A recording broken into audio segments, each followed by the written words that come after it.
वालेकुम। अब स्टेज पर वो अजीम शख्सियत आने वाले हैं जिनकी स्पीच सुनकर हर एक के दिल में कौमियत और अपने हक का जज्बा पैदा होता है,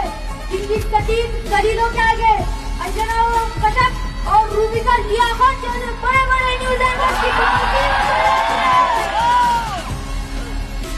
जो सीने में ताजमहल कुरान और ज़हन में संविधान लेकर चलते हैं, उनके अल्फाज दुश्मन पर हथियार से ज्यादा भारी पड़ते हैं।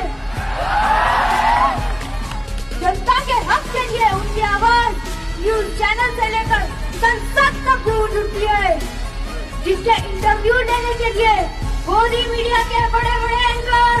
वो वर्क करके आते हैं, जिन्होंने हमारी तरक्की की पतंग को बुलंदी तक पहुंचाने के लिए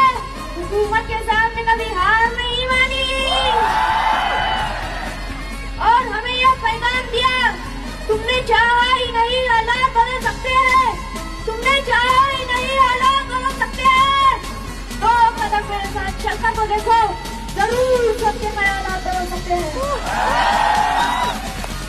Now I request our favorite leader and President of Majlis-e-Ittihad al-Muslimin, Barrister Asaduddin Owaisi